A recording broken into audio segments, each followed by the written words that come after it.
ya makini.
Bomba biso na bolongi na centre tiki na mbandesani mabaku makama la fi yo leka liboso leka nsima biso katikati okende na bozongi tomipesi na yo na kombo na tata mwana molimo centre amen. Moni mapa eza wana le 15 pieds. C'est pour lui.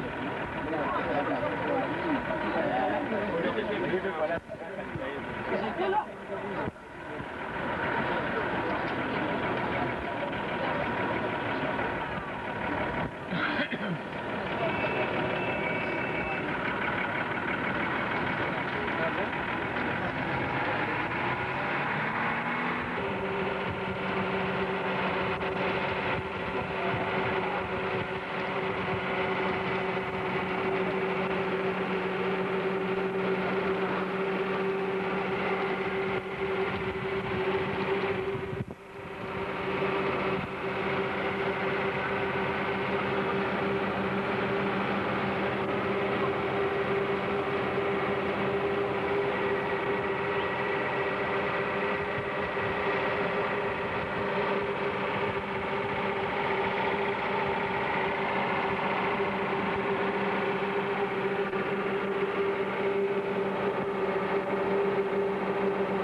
matondo tubutulanga umambote mana kutuvangilanga ye utuvangili uhunu mpe kongo bulomba diakatuyangalabe wa usegeto yenkangwa wonsono balweki kumbanza sanda tubutuli matondo umfubu kutali masuma dotoko ngelaza ngetulombele akako watukanikila vo kalukaladi yenzami yankaka ye morokala ye beto mumadukulu aprogramu zetu na teye mfokoka luvuva mulwa yelu sele mitulombele lwenda mukongo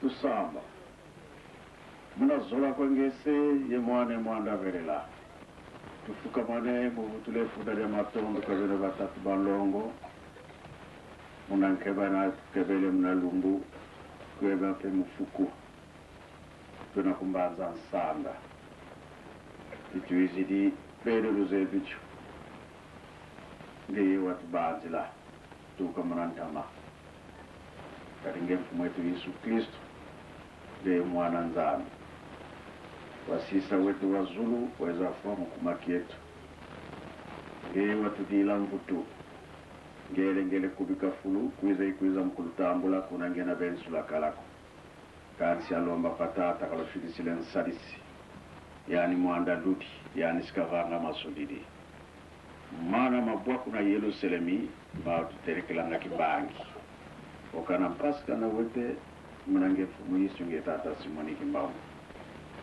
jina dia kuwa na kamba waweza tini na mbanza nsanda kasala ngonda tatu kazampamba kukansi za luyindulu musalukia mfumo pamanene wavanga mtoto ewu jina tuizidi Kongo Brazzaville, Kongo Angola, Kongo Kinshasa patukiri kumfutu eto bao tuzikutakana jina dia kala mrantango yina inatuizi nfasu mkangu wa unzu twalomba kwange wanzambi yetu watudila mvutu watukatula mpasine na yetu yindula bana betakuiza mnanzila tala mpasi za nzila kaanchi baruakisa vitentu wa salamanima wakengisa sumbule wanza dakalepi fukudialo mkia untu tuilu mwoko mangeye watutanina unazola kwangese mwani mwanda velela amen. Kimbangizme oye! Kimbangizme oye! Kimbangizme oye!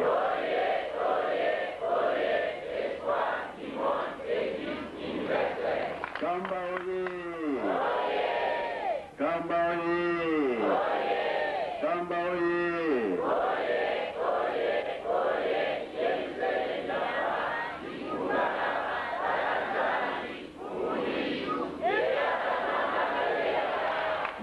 Sanda oye! Bazan Sanda oye! Bazan Sanda oye!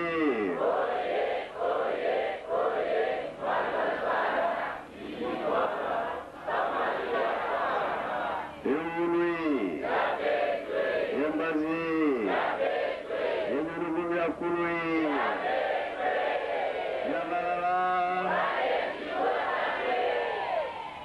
Mwankumbwa se ye mwane mwanda velela tunekesikia kingi wabetu tutombokele tuwiziri mumbanze gizetu tuwiziri pasimusanisina wanzambi yetu onsubulu wili mbazi maonsi sitwakale bimoko nzayenza za mpila mumpila zilulu akili mbanza nsanda tunayibuta mama mwilu tukiri kuputu kangu wiziri ya no wingi onsulu wili mama radio kiesi kikele kuna kinsasa sobo gari kiantete mbanza nsanda ye katuzoe kutinsonyo kutuonda mbazi soni siza kala tondele Brazzaville wo benena Sangola wo benena fumu zampila umpila ekinsasa kize kutina sidi kuna Tutulowooso tulokwiza nzira yawotso sabo bimongi uzebibe bantu babamangana natalaka batalanga niulaka wayulaka kubeta kweli lokumbanza nsanda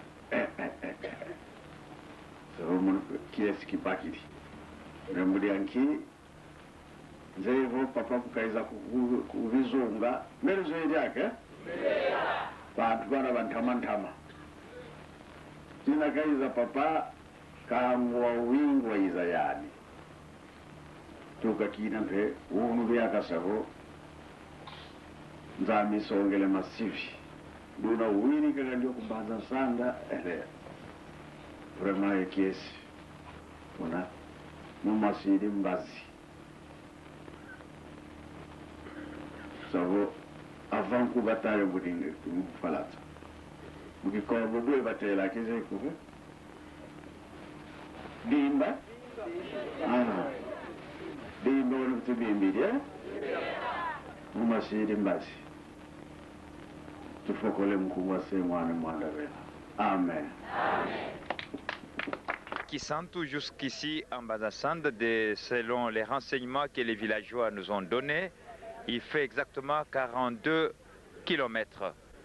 Donc nous sommes ici depuis 1h du matin avec le chef spirituel, son éminence Simon Kimbangu Kiangani, qui est venu ici pour une grande cérémonie de rappel ou bien de demande de pardon par la jeunesse pour la malédiction que Papa Simon Kimbangu avait vue. C'était une vision en 1921 lors de sa clandestinité de 3 mois ici en Banzassanda.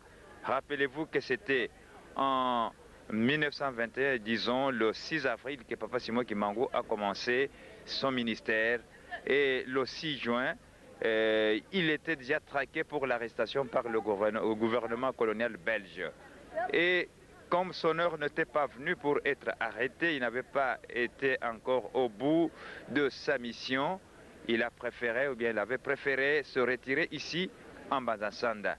Mais le 10 septembre, c'est en ce moment-là que Papa Simon avait eu une vision où le Seigneur Jésus est venu lui montrer, lui dire que vraiment plus tard, il y aura des grandes difficultés. Et entre autres, les jeunes ne vont plus, ou bien les enfants ne vont plus obéir à leurs parents. Et ça sera une période de grande turbulence. Et surtout que les jeunes vont s'y mêler. Vous connaissez que pour la plupart, les jeunes sont des révolutionnaires. Alors quand ils vont s'y mêler dans cette turbulence qui va arriver, ça sera des souffrances terribles. Et personne n'avait songé à réparer ou bien à demander au Seigneur pourquoi c'est là, comment on pouvait enlever cette malédiction. C'est ainsi que le 4 août dernier, lors de la fête de la jeunesse, en Kamba, Papa Simon Kimbangu Kiangani a rappelé milliers de kimbanguistes jeunes, surtout qui étaient en Kamba, pour dire que cette malédiction, c'est cette fois-ci qu'il faut qu'on la lève. C'est ainsi que nous sommes ici à Banzassanda, où nous sommes arrivés les uns le samedi, d'autres hier dimanche, et d'autres sont arrivés même à pied. Il y a ceux qui sont venus d'Nkamba à pied, ils ont fait 12 heures de marche avec notre ami Michel Kamasomako. Vous allez suivre tout ce qui va se passer aujourd'hui comme cérémonie de réparation de la faute ou bien de cette malédiction promise par Papa Simon Kimbangu en 1921. Merci beaucoup.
bonso mono kwa wena bonso mono nga uze yefulu singa kwena mukeleka mukeleka mukeleka tusalileka nujambani mukeleka engazima majitwafuluza kwange tata nzambi mfumu Yesu ye tata mwana mfumu katona bafuana ko mulokuleki mubokila nkumbwa kuya ndongo beto tufuka mimi mulokuleki mfumu tulombele kwange yeveso tata bebekele kutufungilani makasi mkasi zitoyoke vuvu za nzambi toboso ya kusudi sana mvita zina yetu binchanda awe papa nkitulela vuva mulokuleki vina kongoloza abamubeto.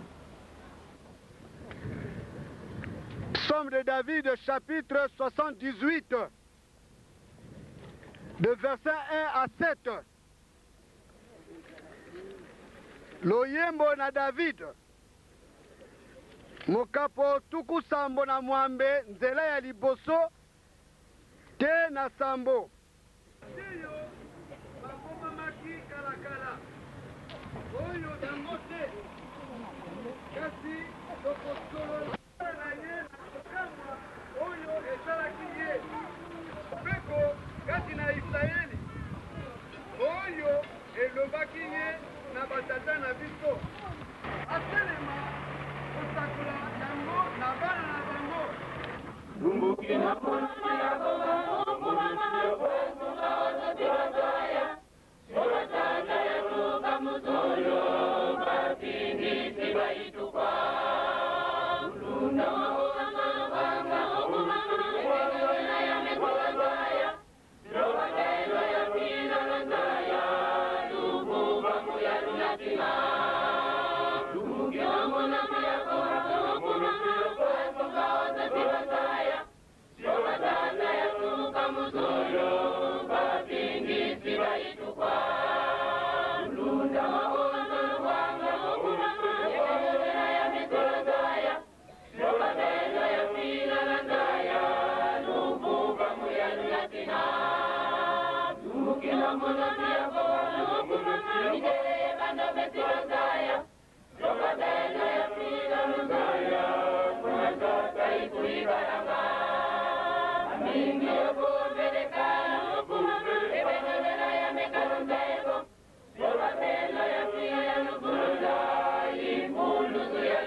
Moko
asalaki bango ete Israele yoka mibeko mpe malako ekoloba ngai mpo na bino koyoka lelo mpe bokoyekola yango mpe bokosenzela ete bosala yango. Yawe nzambe na biso asalaki kondima na biso na Horeb. Yawe asalaki kondima na oyo na batata na biso te, kasi na biso tozali nyonso awa na bomoi lelo.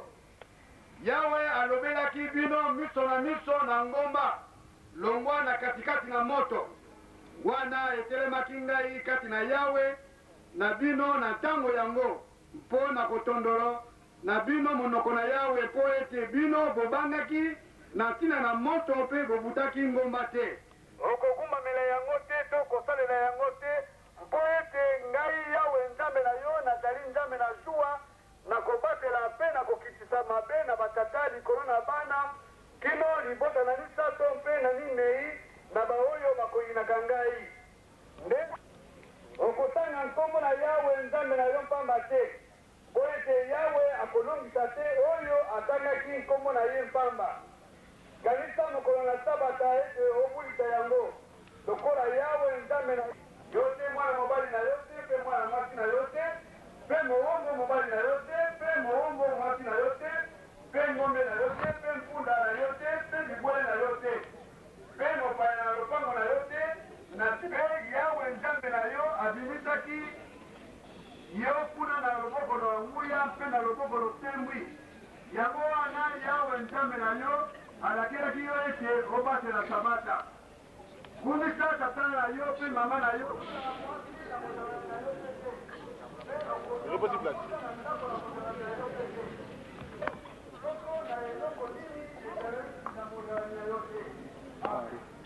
Nakombo ya tata mwana pelo nsantu. Pasi tino tumba mkianga di mungu nsantu. Botondo botondi donc bateli biso tumba tumba kwa lelo. Tango ribote toko kota anda banzambe. Apale leza mkoro munene. O bekisi bana bato ko la kesho ko la kata mboka mpana sana. To sengi na yo. Kiti nyo ko legale kana kimia. Eza na kata maboko na yo. Ebandi pesuka na kombo ya nsantu.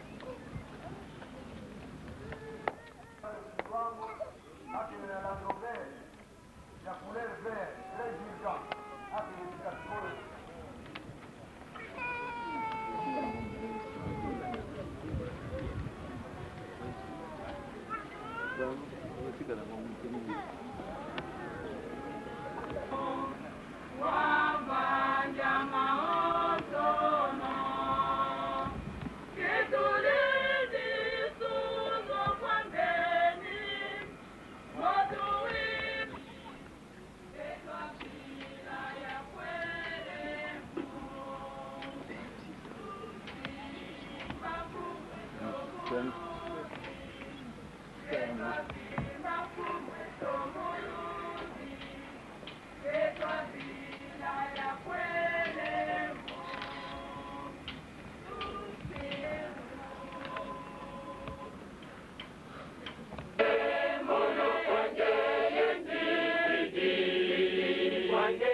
Lukondo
Tara, bakonzi bazangi buya foto tata kimbangu yolobi nini yoimote asikonyo panga ya modebu ya nanga ana mokili yotenga kina ye kola yenga yenga yenga kina yo kimongongo molobi na ngai yaka mwana mwana yana ya kimangu wetengela kisalo byotela biko mususu ajalite nazanga zanga kisinya na mokili natenga kina ye kolo na yenga yenga yenga kina yo kimongongo molobi na ngai yaka mwana mwana nanda ya kimangu tengala kisala byotela biko mususu ajalite kimbangu kimbangu jadwina kimbangu letela ya solo kimbangu jadwina kimbangu letela ya solo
François Longo ngetata mwanda velela tata tuvutiri funda matondo kwabena batatu banlongo munanke bampwena lutukebelenge tukafukuna vimba tukasumulogole kya chamatondo pautukufutula mnasola kunene songa valitabala bakunchantangu ikankunga kwenzituswa imfunka kukiza papa kusila nlengo yendolo nkitwanzo tizwa fulweki papa katuna kutuka fwana ko kumbanga sana ko banga mama mingi wao betobaranganga papa kantile lupango lozaya nzama tidilanga ndabuzo twange nzambie to papa tukazama na maonso na matumuisa pasunza sungula bimbevo patela na mnanzima nzeli sana boni wani ya mungiri tamu ngira mo kuma kiyeni papa Dite marangu tu benzande tu kunde maranga joko duke kutizo maonso matuzo fue mutatamula mo papa kana ndombi pasi tu kamna maonso no mapana na manzoro ngenzambie tu tulongele Mkama maoso na papa bongi sana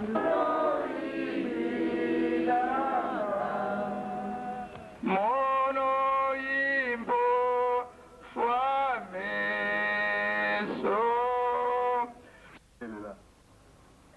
Tata Mungu Kenaenda Banza Sanda Tansi Ulu Mwe Tansi Kata Wangu na Joko Mwe Mande Tata Simu Kindamu Kiangani Namuti Beto Kaza Bandombe Kata Visa Kokadito Unanito Papa Jangenda Kose Setanse Jambu wa Vuva na Mbanza Kongo Bata Juju Mbanza Kongo Yo Venayen Tangu Siya Futuka Tata Mwana Pemoli Papa ya liboso to sengyo bolimbisi na mokolo mwalelo mokolo munene na bisobana na yo mokili mobimba oyo bayebi kombo na yo basili kosangana kobanda na tongo biso lelo ekomeli biso na mbanza nsanda papa nini tokoloba totondi lesengo ndenge outi koyoka mabondeli eleki na esika oyo kobanda na Congo Brazzaville, Congo Angola. Papa. Ngai mwana na bino nafukami nesika oyo mbala na ngai ya mbokoma na mbanza nsanda. Mboka oyo toyoki yango tina mikili mya poto na États-Unis. Sangwe kei ya yo papa Simon Kimbangu. Oyo kangaka na mboka oyo biso banso toyebi yango le 10 septembre 1921 boyaka na mbanza nsanda bosali 3 mois bokoti mabondeli okangi makambo nyonso na kati na esika oyo lelo ezali hasard te kokoma na biso na mboka oyo ya solo papa tike tokumisama na yo pamba tozali nzambe oyoki kolela ya mama na papa kolela na biso ya mokolo na mokolo yo yebi yango tala pasi papa tolakisi yo pasi te kasi yo lobi bosenga bometa porte boluka ya mibandisi na ye kasi papa yo ozala makoki manso ozala makoki manso mpo longola ye omaki na yo epasuka te olobi na biso mikolo boya bouleversement kozala na kati na mokili mpe na kati na lingomba ya solo papa tomoni yango kasi toza na kobanga te tosengi opesa biso makasi papa Simon Kimbangu onyokwamaki wana ezalaki mindele batondi na mayele ya ndenge na ndenge eleki biso kasi soki yo mitikaki na boloko oyebaki ntina basali makambo nyonso po ete bakoka koboma yo kasi moto akokaki koboma yo te wana mayele ya mindele lelo mosala na yo papa omoni ndenge yango ekomi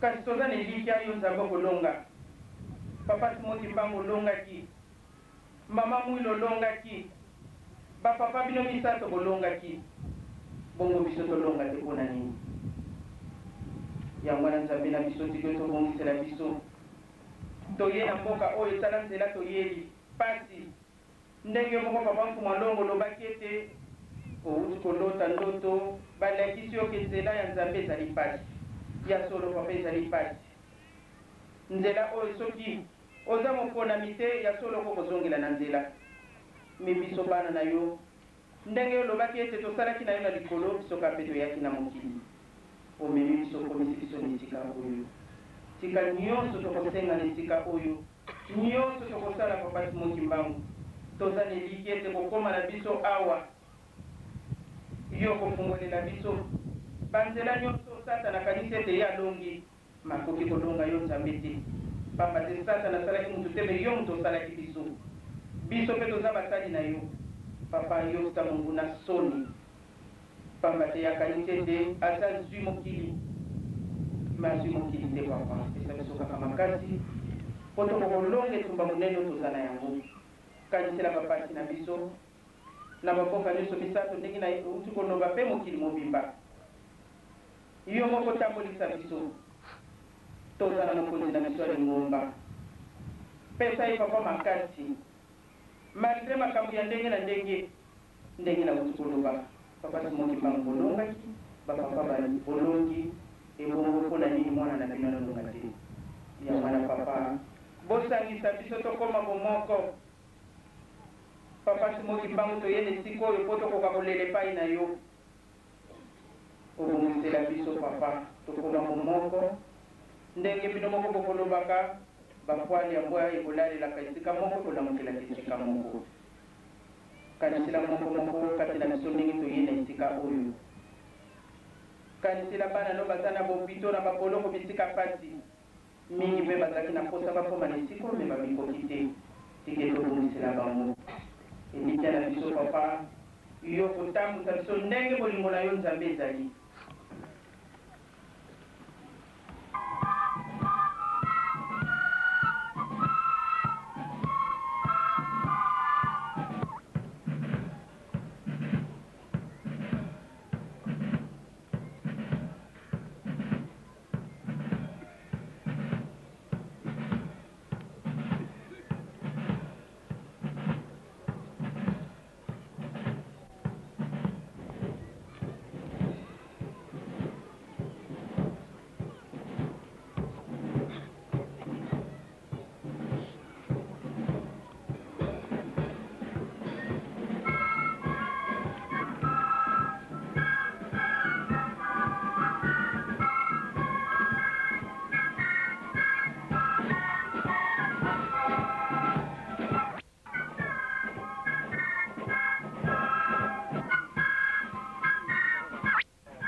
kaka likambo oyo tokoki kokende na yango na baoyo baye nsima totangaki na mikanda mibale mokanda ya liboso totangaki ezalaki mokanda ya nzembo na David mokapo ya tuku musambo na mwambe nzela ya liboso te na sambo Psaume de David chapitre 78 bien 78 verset 1 à 7 mokanda ya mibale totangaki na Deutéronome chapitre 5 verset 1 à 21 Matei na biso ya mokolo malelo ezali na mosakolo Yesaya Esaïe chapitre 51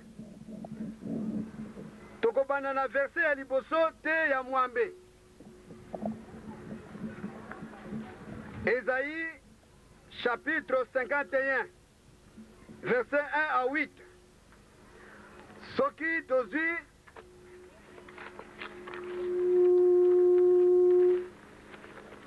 tokobanda kotanga na kombo na tata mwana mpe molimo centre boyoka centre papa yo moko ozali awa na koloba nini nasengi te okokolata ngai ozwa nga kaka instrument mai yo ozali nango lobelela na kati na ngai mpo te biso moko tokoka koyoka mpe tokoka kosalela yango zala na biso na bobandeli mpe suka na nkombo na tata mwana mpe molimo centre amen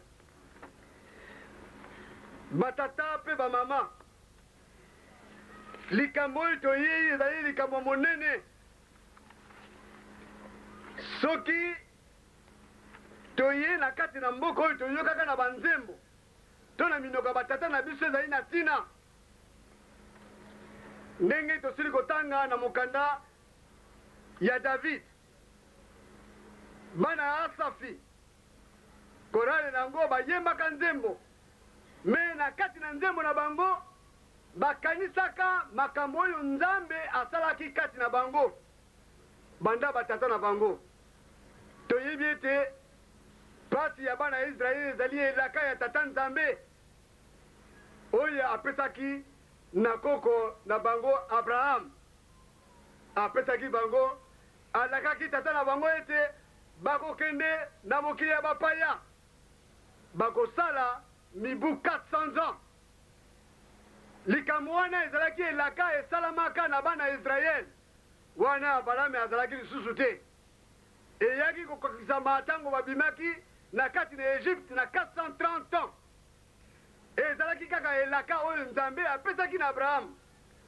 kasi oyo balandaki bamonaki pasi na kati na egypte na kozwa kaka ndamu 430 ans ya bana ya israele ntango 430 ans ekoki nzambe aponaki moïse oyo abimisaki bana ya israele ya solo apesaki bango mibeko alakisaki bango mboka ya bule kasi na kozanga kondima dute oyo esalaki ete basala 40 ans batata na bamama biso tolobaka ete tozali photocopie ya bana israele c'est vrai soki totali likambo oyo toyeli ezali likambo ya monene biso mpe mondele ayaka na kati na afrique na congo dia ntotila na 1491 bien 91 ye akotaka balobaki ete batata na biso bayebaki kosambela nzambe te lokuta bayebaki kosambela nzambe misato nzambe ya liboso balobaki nzambe ya mpungu tulendo Dieu tout puissant Dieu saint Dieu tout puissant nzambe ya mpungu dezo Dieu tout saint et nourricier nzambe oyo apesaka bilia Dieu tout puissant nzambe ya misato oyo bazali kobenga nzambe ya mpungu mayanama Dieu omniprésent nzambe azali na esika nyonso me ntango mondele aye koloba te banzambe wana ezali banzambe na biso te yango wana amemelaki biso nzambe tata nzambe mwana nzambe molimo centre aremplace wana me posa na bango ezalaki wana te batata posa na bango ezalaki wana te baye kozwa biso na kati na bowumbu na 1885 baye kokabola kongo dia ntotila na bapeyi misato kongo angola eke na baportugais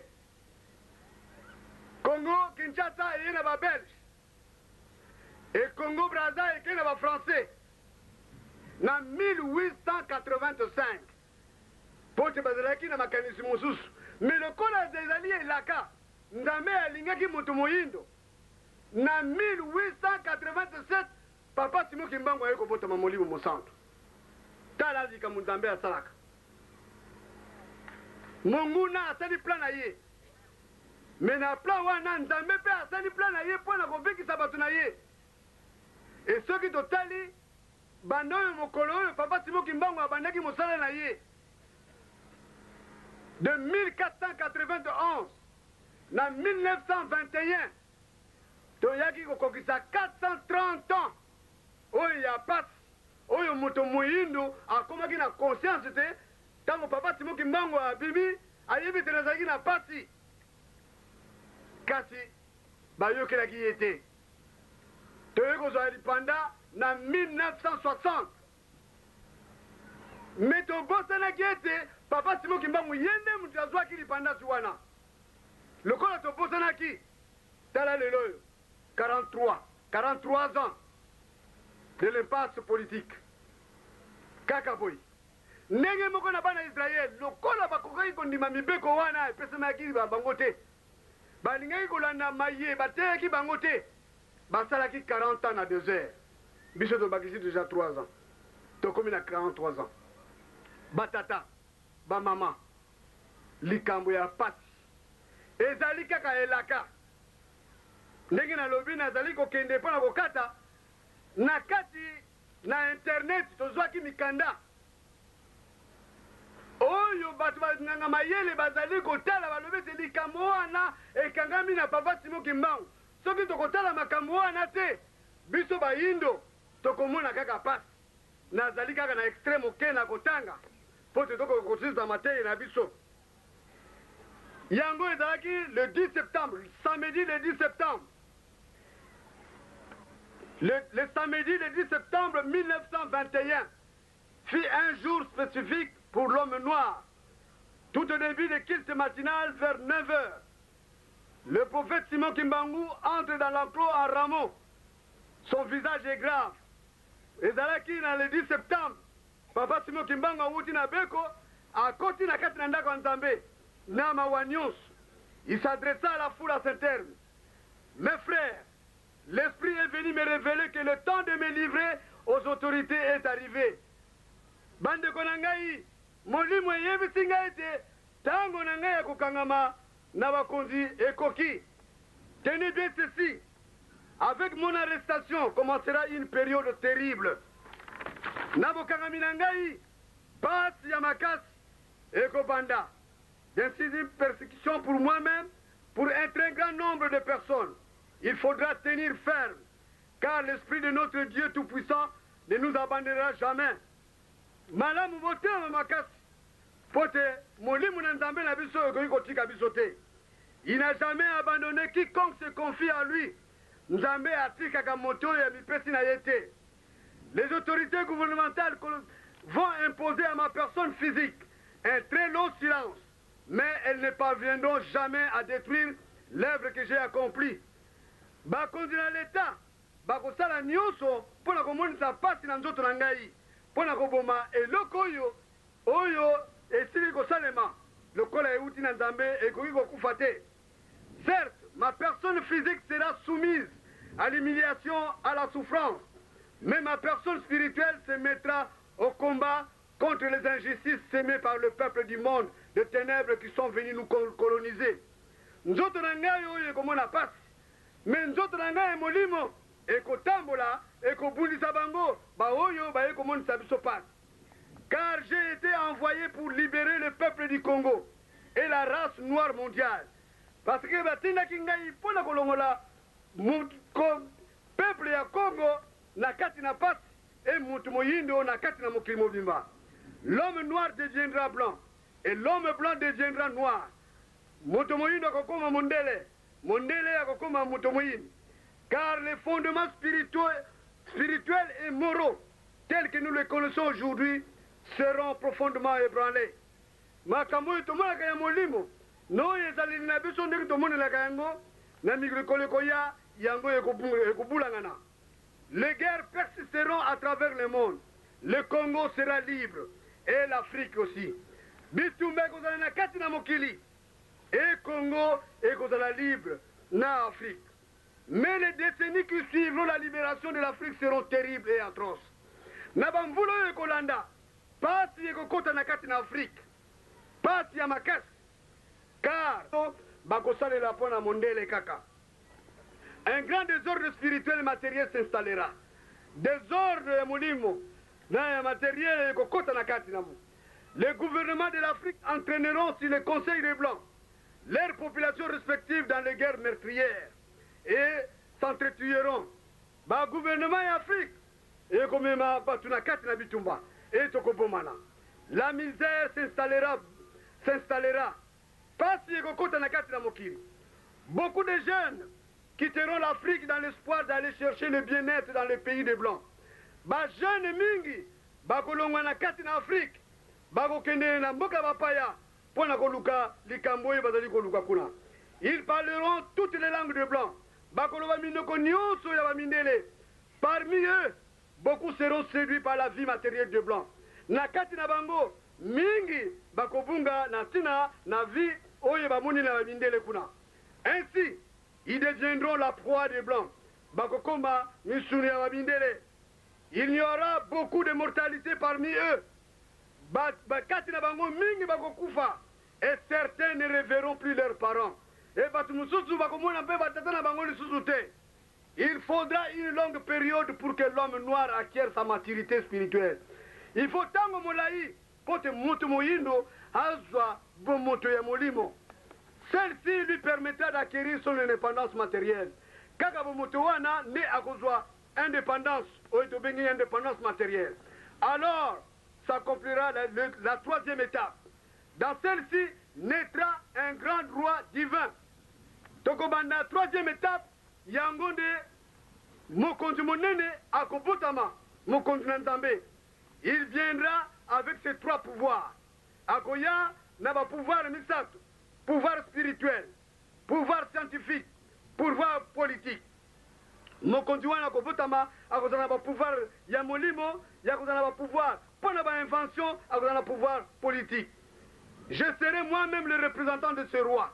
Nga ba position ya mokili, ba bota nyonso ya mokili, ma bota yemoni pasi koleka muto mwindo ezalité. Continuez à lire la Bible. À travers ces écrits, vous arriverez à discerner les actes de ceux qui sont venus vous apporter ces livres et les écrits ou principes moraux contenus dans ces livres. Ye alobi alobaki, bokaka continuer kaka na kotanga Biblia.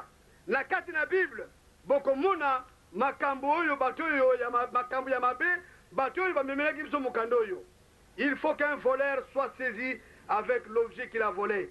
Il faut que moyibi bakangaye na eloko oyo ya yibi. Nous aurons notre propre livre sacré. Tokoza mokana na biso moko ya Nzambe, dans lesquels sont écrites des choses cachées pour la race noire et le peuple Congo. Na kati na mokanda wana mabomba mi oyo komamaki pona moto moyindo na moto ya Congo de Totila. Un instructeur viendra avant notre retour. Pona bozongi na bango, Motei akozonga pour écrire ce livre et préparer l'arrivée du roi. Il sera combattu par la génération de son temps. Motei akoya akoteya pe akokoma mokanda wana. Mais bakobundisa ye na batina tango na ye. Mais petit à petit, beaucoup de gens comprendront et suivront son enseignement. Et moke batu nyonso bakolanda ye. Car sans cet enseignement, qui préparera le peuple Congo? Ce qui m'a dit Congo. Car l'arrivée du roi sera très meurtrière et sans pardon. Boye yamokondiwana et Gozala, boye moko sans pardon et liwa et Gozala. Alors, il faut que le peuple Congo soit instruit avant cet événement. Il faut que le peuple Congo bataille avant Makamouane et Koma. Vous ne savez pas encore ce qu'est une guerre spirituelle. Boye bité, bitume molimo. Quand le peuple Congo commencera à se libérer, tout pays qui osera attaquer le Congo sera englouti sous les eaux. Sont envoyés par le Père Tout-Puissant. Nano yebi makati ya mutoyo batindi nakati ya mokilité.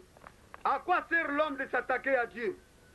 Le jour de sa mort, même s'il savait beaucoup de biens matériels, il n'a même pas le temps d'arranger son doigt. Et là, on dit que s'attaquer à Tatan Zambé. Mon colonel même, biloko na ye même a connu quoi arranger un côté. Vous n'avez pas le temps, ni l'espace. Il est un tout dans le tout. Nzambe azali tangote, azali pe esikate, et azali esikanyos, azali. La génération Congo perdra tout. Génération Congo ekobungi samakamingi. Il sera embrouillé par des enseignements de principes moraux pervers du monde européen. Génération ekobungisa makambo mingi na matei ya mabe oyo ya koyoka à travers bamindele. Elle ne connaîtra plus les principes maritaux de ses ancêtres. Akobosana makambo bakoko na ye bateyaka ye. Il ignorera sa langue maternelle. Akobosana même monoko ya mama na ye.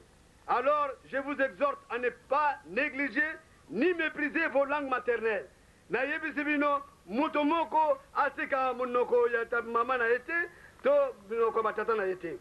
Il faut les enseigner à vos enfants. Tote yango na bana na biso. À vos petits enfants na batekolo na biso. Car viendra un temps où les langues de blanc seront oubliées.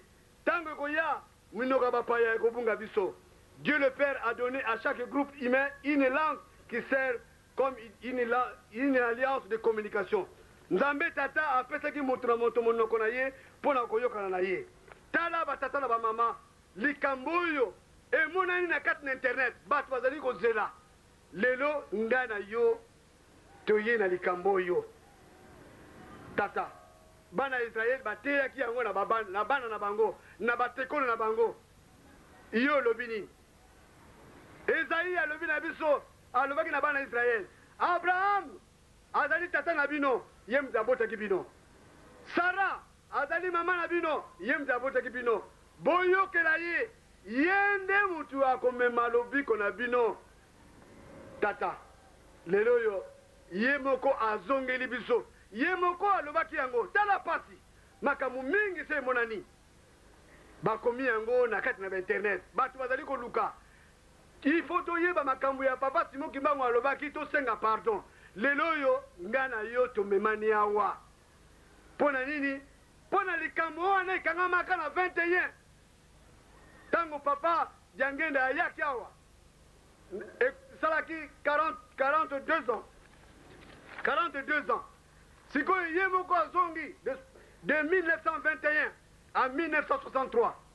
42 ans. Wana boyei ya mibale ya papa Simon Kimbangu na kombo ya papa Diangenda Kuntima. Sikoyo de 1963 à 2003, 40 ans. Pona nini kaka 40 ans batata na ba mama. Ezali elaka ya Nzambe. Lelo yo ezali chance na biso. Lelo yo ezali libula na biso. Na yebite esengo nini kozala na biso. Toye ko fongola mokili mobimba, bayino mobimba. Pote passe ezali kaka kati na biso. Yango wana batata ba mama tososola et totika toyokomela beye ye aye tosala erreur oyo esalaki bayekoli ya Jean-Baptiste te tango amoni kolo yusu azali kosala Jean-Baptiste atindi bokende kotala nanu soki ye mais pourtant Jean-Baptiste azali cousin na ye. Jean-Baptiste na Jésus-Christ bazalaki bandeko moko abotami na tata kulut na mama kulut. Moto aboka Yesu abotami na mama leki. Mais abotani likambo na Nzambe. Azali kotuna, bokende kotuna esoki ye wana balobaki. Mais Yesu par contre alobaki ete Jean-Baptiste ye wana nde Eli. Tata, yo ozali kuna? Mama, eloko nini yo lobi na likambo na yo? Tote ya bana na biso makambo ya papa Simon Kimbangu. Po ete pasi oyo emonanaki na kati na bango. Makambo ya salaki yango lelo yo toye koluka ete bafongola biso pote biso tokoka kozwa oyo babongiselaki biso yango wana ekoki na biso na mokolo ma lelo na kombo na tata mwana mpe molimo santo. Amen. Yotelema tobonde. Notre Père qui est aux cieux, que ton nom soit sanctifié, que ton règne vienne, que ta volonté soit faite sur la terre comme au ciel. Donne-nous aujourd'hui notre pain quotidien. Pardonne nos offenses comme nous pardonnons à ceux qui nous ont offensés. Ne nous unis pas à la tentation, mais délivre-nous du malin, car c'est à toi qu'appartient dans tous les siècles les règnes, la puissance et la gloire, au nom du Père et du Fils et du Saint-Esprit. Amen. Le Seigneur nous aime.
futa mutu telama tulombele pe suiti ya onsono ilendi bao unanima eketi mouvement eketi service eketi monkia kimfumu lutelama kabau kakako voze ivongeye munivu ya district wenina utei kuvana kamtubokele kumbu eketi ku Brazzaville eketi ku Angola eketi mumunsi RDC voze kimfumu ke district wenina bambuta lutelama tulovana byambo.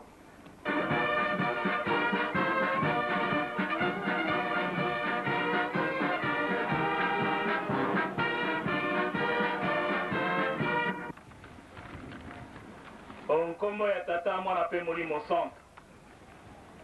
Mbanza Sanda oye. Na kombi ya tata mwana pe molimo centre tozokende na biso na lombangu na tina na mokumba na fete enene tozena yango lelo.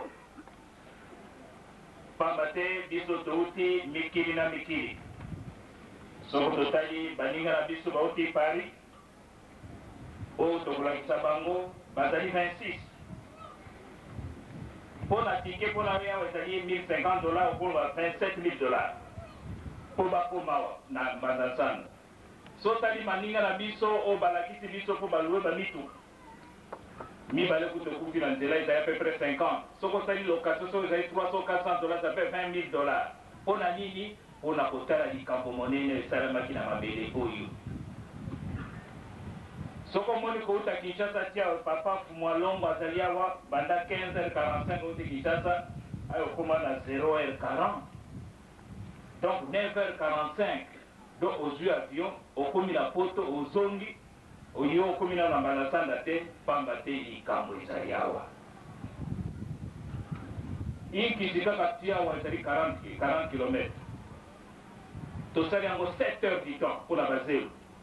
On a nini likambo monene ezali awa mama diangenda mwila lobi mais 7h du temps nazwi avion nakomi na nga na Paris mais yo moto mingi tokoma okomi nano te suite na programme na biso yango oyo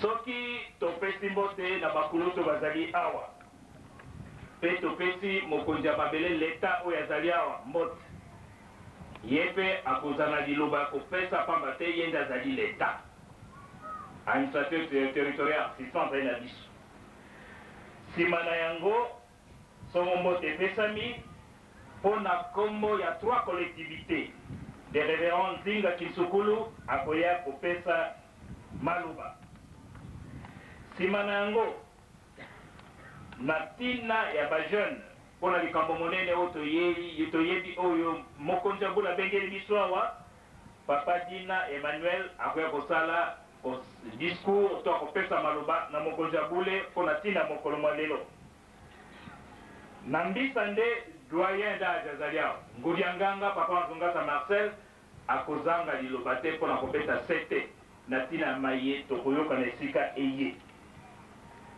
nsima bopesi mokonzi ya mbule mboti pe honneur soko asilisi koloba ndenge balobaki na biso na secrétaire ya ville sainte bakomema biso bisika oyo tokokenda ntango bazali koloba yo yoka soko ozali na mosala no ya koyoka yoka soko ozali kopanzisa yango ayebi mibeko ya ndenge bapanzaka sango mafuta na petrole batiaka yango esika moko te to na mai ndenge bapesi biso oyebi likambo te vanda na ata oyebi tika baye bapesamemi mokumba ya kopanza sango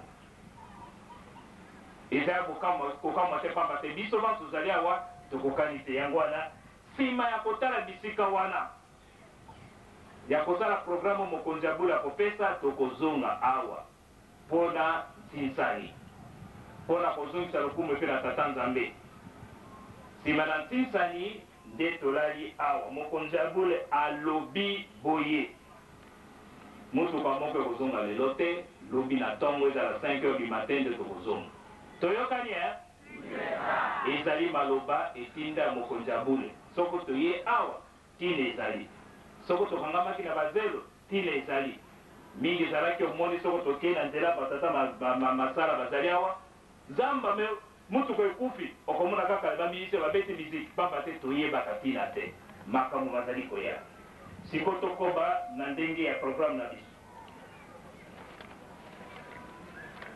tozali awa na bakonzi ebele na biso bato toye awa malamu toyeba toye kosala nini na Mbanza-Sanda. Atindaki batindami po ete balongola biso bato na libulu ya moyini Satana oyo Lucifer bandaki banda kokwesa koko na biso Adam et Ève. Yango epesaki bajalousie.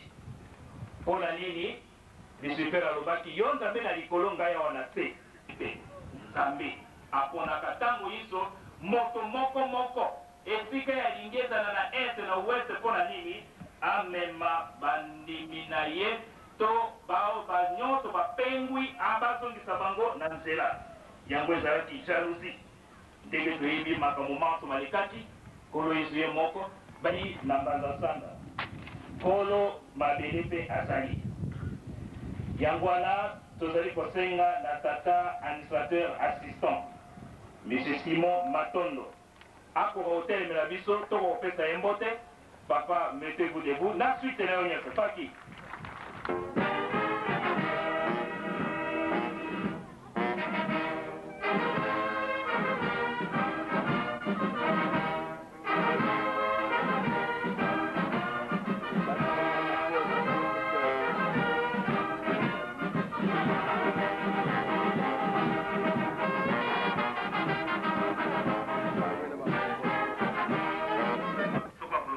Vous pouvez venir ici au micro.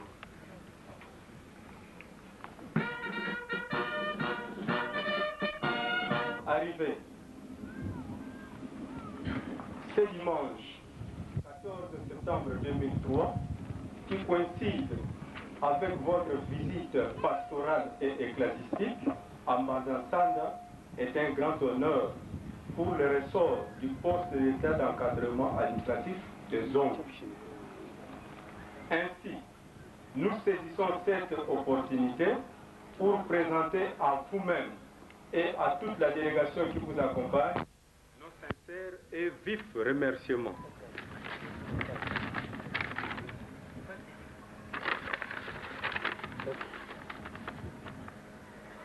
Que la grâce du Seigneur Tout-Puissant puisse vous assister.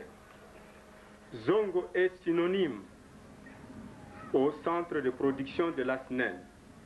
Il est aussi le siège du ressort du poste d'État d'encadrement administratif qui a la charge de la gestion administrative et politique de 3 secteurs, à savoir Lunzadi, Gombe Matadi et Ntimansi, y compris la cité sainte d'Enkamba. Son Éminence, chef spirituel de l'église kimbanguiste et représentant légal, chers frères et sœurs, fidèles de l'église kimbanguiste, mesdames, mesdemoiselles et messieurs, distingués invités, Mbanza-Sanda, qui se situe dans le groupement de Tindunga, secteur de Lunzadi, territoire de Mbanza-Ngungu dans le district de Katarat, à quelques 14 km du centre de production de la SNEL Zongo, siège du poste d'État d'encadrement administratif, demeure un grand village. Une grande mission kimbanguiste, le lieu de la révélation de l'arrestation par nos colonisateurs belges de feu Simon Kimbangu, le prophète et le fondateur de l'église kimbanguiste. Tout comme la ville sainte d'Enkamba, Mbanza-Sanda reste un site historique, touristique et ecclésiastique, non seulement pour les kimbanguistes, mais pour tout celui qui s'intéresse au savoir. Nous garderons encore longtemps en mémoire que fait Simon Kimbangu, le prophète et fondateur de l'église, dont il est question ce jour, était lors de son existence très attaché à ces 2 sites, à savoir la cité sainte d'Enkamba et Mbanza-Sanda, tant pour ses méditations que pour les autres activités pastorales. La contrée que vous visitez ce jour est enclavée. Elle connaît des problèmes de route et de ponts. La communication pose d'énormes difficultés.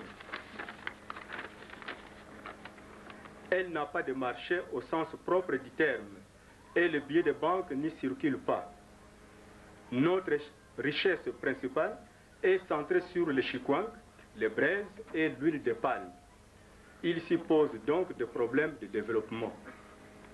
C'est ainsi que nous avons entrepris la tournée de sensibilisation à travers le village, groupements et secteurs de notre ressort pour ramener la population aux travaux champêtres, source de toute richesse et de tout développement. Nous conscientisons la population à cultiver le manioc, les arachides, les haricots, le maïs, oignons, patates douces, sésame, bananes et autres petits pois. Nous avons sollicité l'implantation du système communicationnel avec les entreprises Vodacom et Celtel.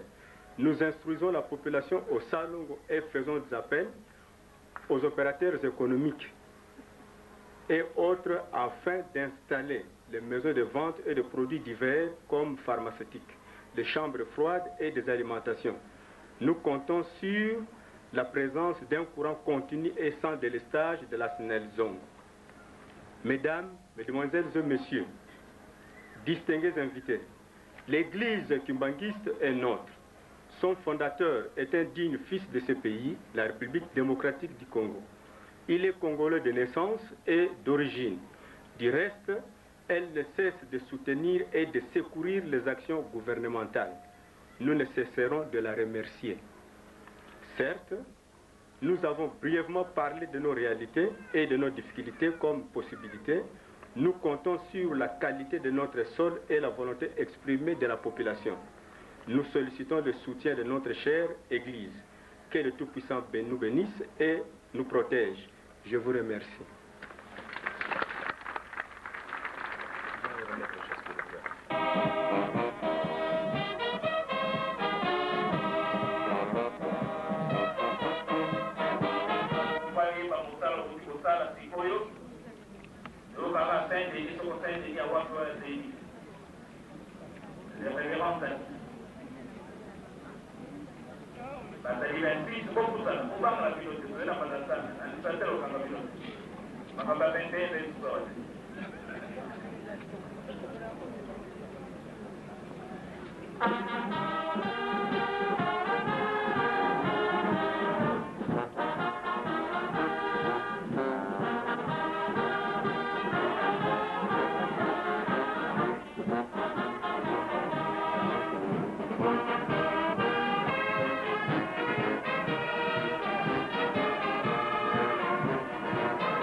Mama Kina Tiangeda Mui, Bango Bazali Banan, Bazali Bulabiso Baki Otanga na Poto, Dokati Mabango Balampatia, Bango Baki Otanga na Poto, Bangosani Okoko na Bambote.